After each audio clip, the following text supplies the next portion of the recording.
Welcome to our newest series we are starting called Across State Lines, a series where we dissect and speculate the most notorious cold cases of each state.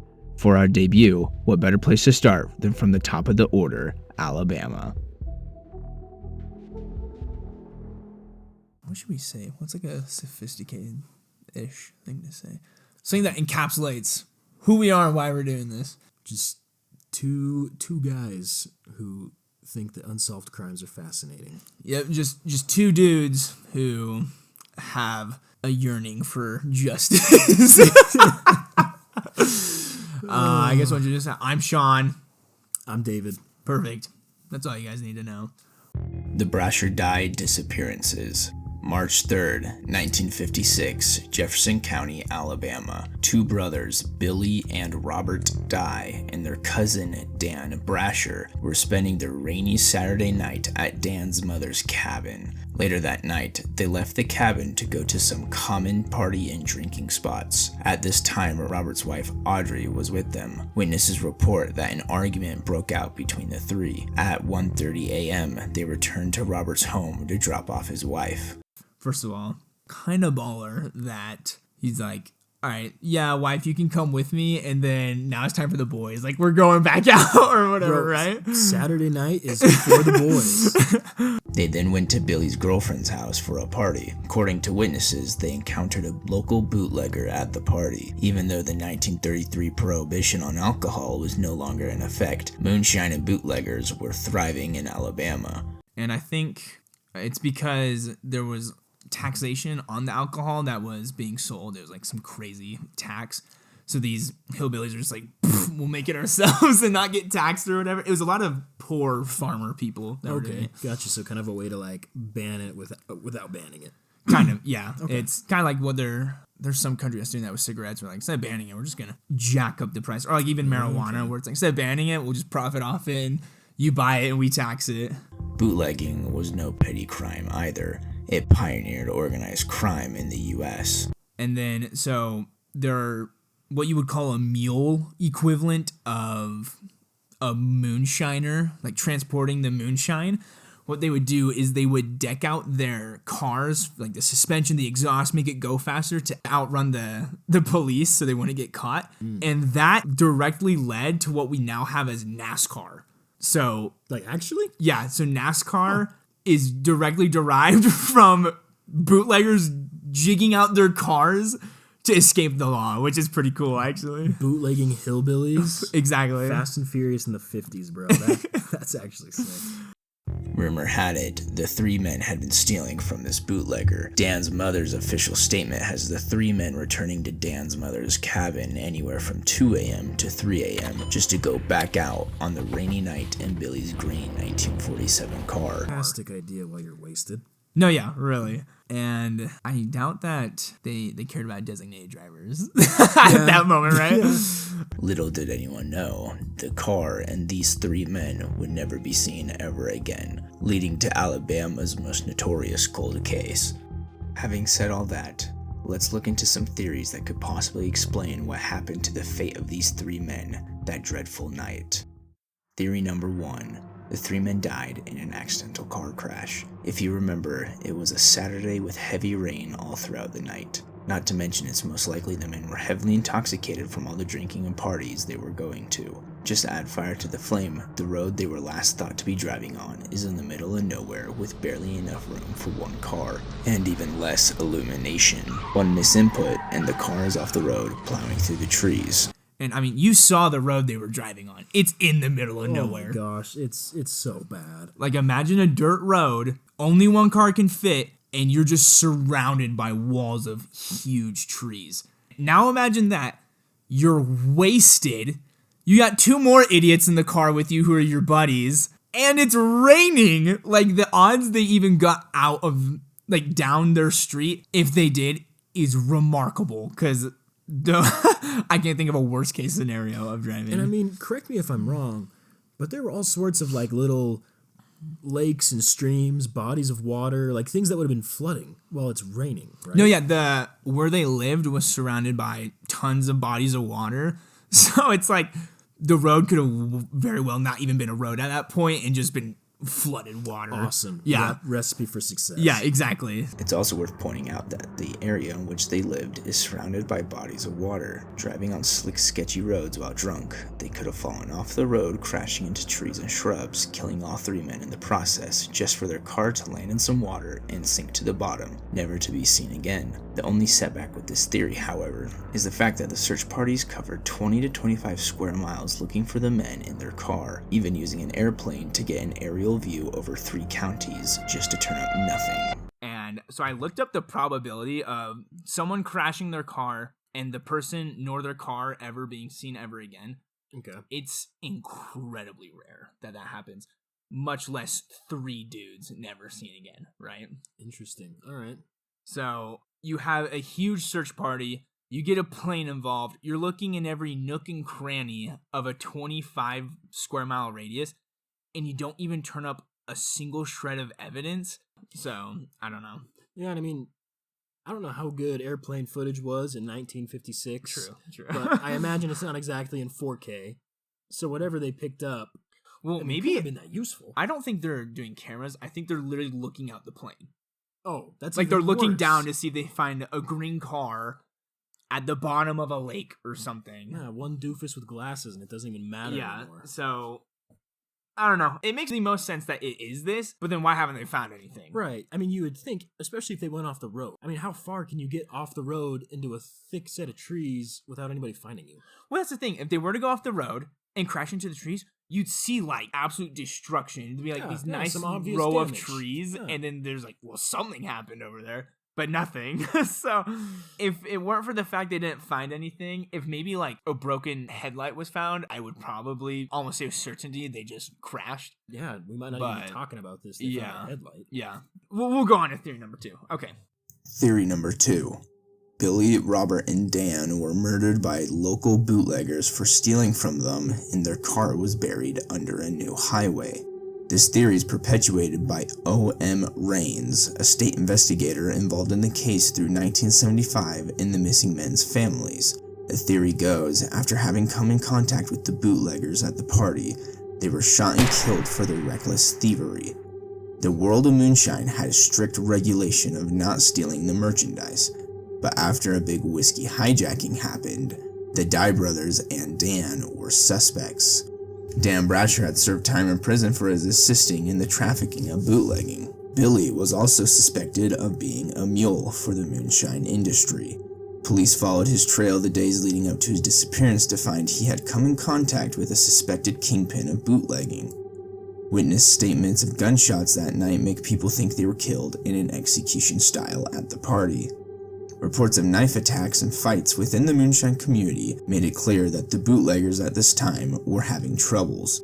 As one newspaper from 1956 put it, the trouble had to be eliminated. An example had to be made. The Dye brothers and Brasher were elected as that example. Yeah, so not a good time to be within the moonshine community, especially if you're suspected of hijacking one of their halls, to say.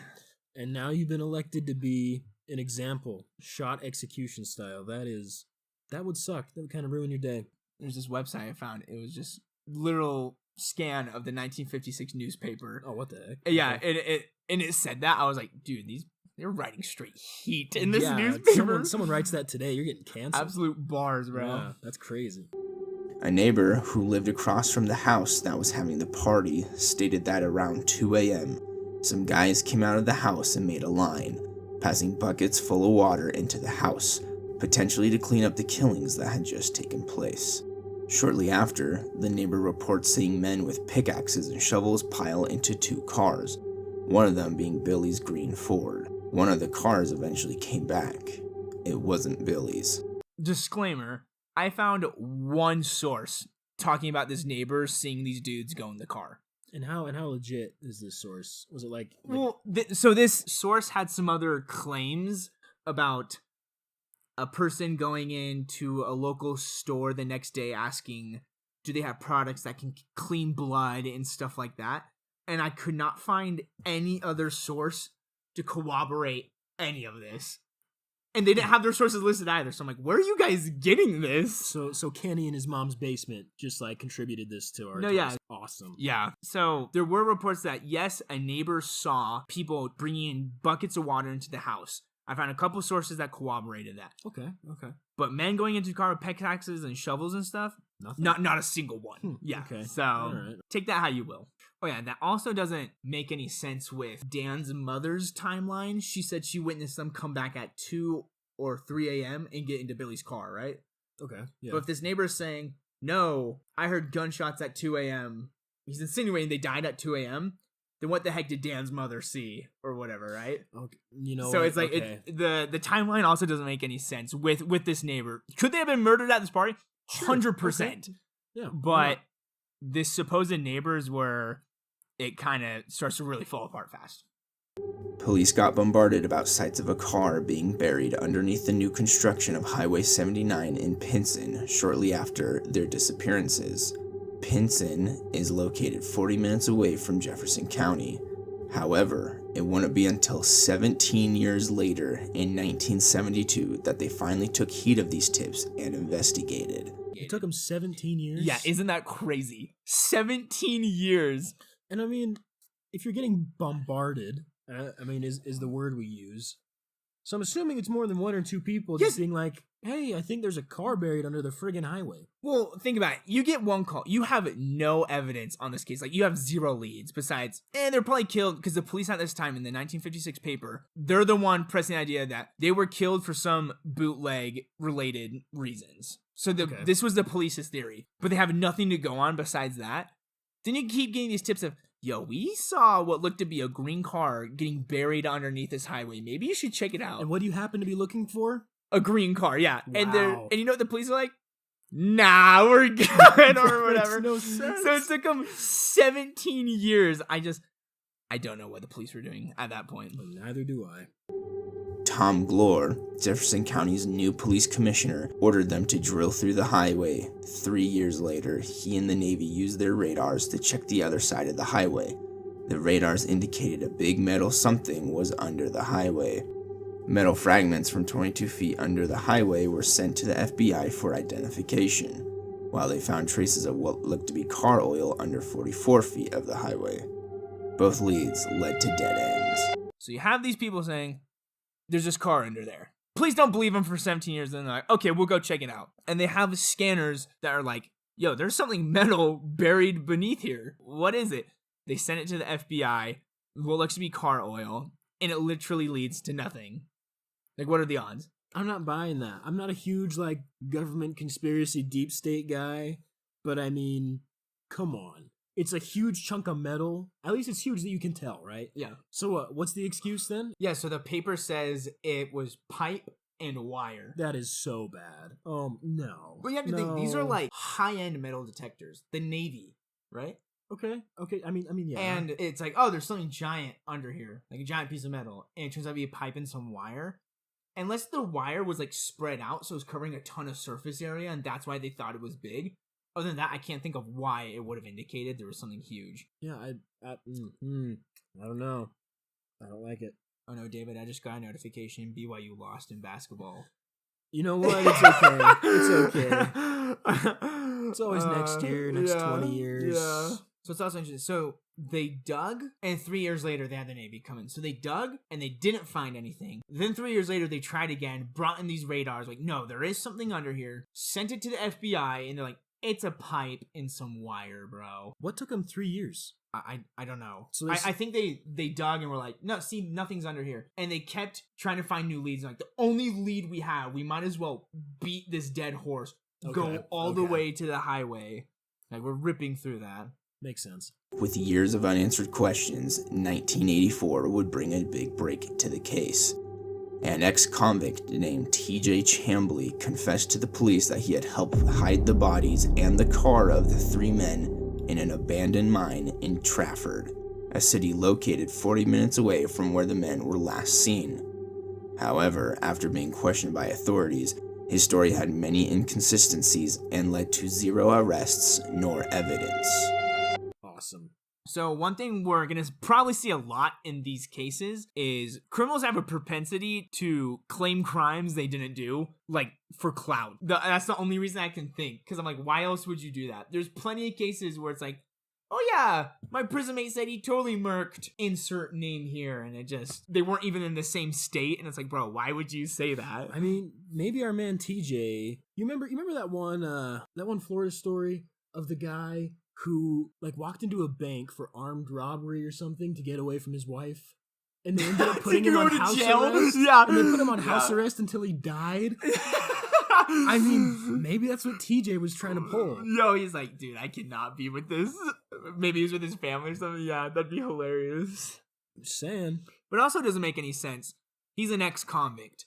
Mm-hmm. You just get out of jail. Right. Also, I couldn't find anything on him, why he went to jail, his criminal record, nothing. So I can't tell you if the crimes he had already done would lead you to believe, okay, he's capable of hiding a body or murdering someone. But you just get out of jail. The report says he told the police because he needed to clear his conscience. Why would you risk that? Why would you get out of prison, then go to police confessing to a crime that is going to land you in prison for your life just to be lying? Like, it doesn't make any sense to me why he would do that. The only route I see in that situation is the man found the Lord and was like, you know what? I gotta unburden myself. Yeah, he had a come to Jesus moment. Was like, dude, I can't live with this guilt. But like, I also couldn't find the transcript of the interrogation, nor if the police actually went and checked the mining shaft. Sure, okay. From what it sounded like, they were listening to his story and were like, okay, your story doesn't line up with anything we have. We're not even gonna look into it. Which they did that. Low-key shame on them. You have no leads. Go check it out. I mean, go check it out. What are you gonna lose? Exactly. You have nothing to lose. So the fact that people were like, hey, we saw this thing getting buried. We heard this thing getting buried. And it turns out there's nothing under there, but there might have been something under there. I don't know. But assuming these people aren't lying, like, yo, we heard bulldozers at 3 a.m. Who's using the bulldozer at 3 a.m.? This same night, these dudes go missing. It's probably somebody hiding a body. I don't know. That theory has the most oomph behind it. Okay. But at the same time, every time you think it's about to lead to something, it just falls flat on its face. So, okay. I don't know how much credence we can put into theory number 2. Theory number 3. The 3 men ran away to escape the bootleg community. Now this theory is pure speculation. The 3 men would have known that they were in hot water for being suspected of the whiskey hijacking. Wanting to flee instead of face potential harm, they fled from Alabama. Lending credence to this theory is the Dye brothers were construction workers working on a new Highway 31 in Birmingham, which is only 10 miles from the highway thought to have the car buried beneath. This would give them access to machinery and the means to bury their car under Highway 79, just like the witnesses reported. The fact that no evidence was ever found of the 3 men would make sense if it's because the men were long gone from Alabama and purposely never wanted to be found. So this theory, to me, it makes the most sense for the lack of evidence. Why there's a lack of evidence. Right. Okay. Because these guys planned it. They're like, okay, we got to get out of here. We're going to get killed. If they hijack this thing is up in the air, nobody knows. But if I'm in their shoes, I'm like, people are attacking each other with knives in the bootleg community for probably some petty stuff. We're suspected of hijacking a whiskey haul. They'll have our heads. Like, we're hanging outside the town hall tomorrow from our toes. I mean, it makes sense. They would have had the construction knowledge to bury it. But if they're drunk, remember... Right. Our 3 wasted dudes gonna work heavy machinery to bury a car. They're not. That's the answer. They're not gonna do that. I mean, that's something straight out of like what? Logan Lucky? Is that what I'm thinking Great of? movie. Yeah, the Oh, Hillbilly so good. Ocean's Yeah. 11. Yeah. Yeah, I mean, there's no way anybody drunk is pulling off something like this. Yeah. Like, no way. Also, they had family. Dan had a wife. Billy had a girlfriend. To never have reached out, being like, yo, we're alive, but we left for these reasons or anything, makes me doubt this even more, because it's like, who would just up and leave them? Not even 15 years later, like, what's this postcard on my note? Yo, we're alive, or whatever, right? Yeah. So, yeah. Something from the Bahamas. A country with no extradition. You'd be chilling. fun fact, Yemen has no extradition. Oh, really? So, if you ever need to escape Yemen, somewhere, I think Cuba. those are probably 2 of the worst options out there to flee Yeah, to. yeah, you can Life probably find ain't gonna be something much better over there than in a prison here. So yeah, those are the three. In theory number 2, with them getting murdered, there was some supposed pushback from different agencies investigating to where some insider work might have been done. Okay. There was reports of hair being found in a mine shaft that were misplaced and never able to be identified. Oh, boy. So yeah, okay. there's always that possibility. Now, whether it could be a mixture of these theories, I'm not too sure either. They're all pretty polar opposites, but at least 2 of them involve them being heavily intoxicated. At the end of the day, it's almost been 80 years and not a single strand of evidence has been found about these 3 guys, nor wherever they went, and their car has never been found either. That's a wrap for this one. Another case unsolved. The world may never know. What's that from? The world may never know. That's a commercial. The Tootsie Pop. The Tootsie Pop, Yeah. yes. The world may never know. It's gonna be our catchphrase for this freaking series. Okay. That's right. Being almost 70 years later, with no proof shedding light on what happened that fateful night, whether the 3 men crashed their car due to drunk driving, were shot by bootleggers, or escaped Alabama, fearing for their lives, will remain unknown. Some might say the past is never truly dead, just hidden. We say maybe the truth will take us across state lines.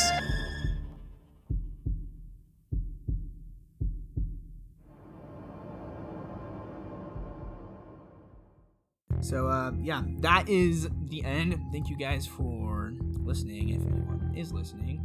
Our next episode will be about Alaska, just going down the chain of states, where we're going to investigate 8 murders that actually led to a conviction. So, stay for that, and we'll catch you on the next one.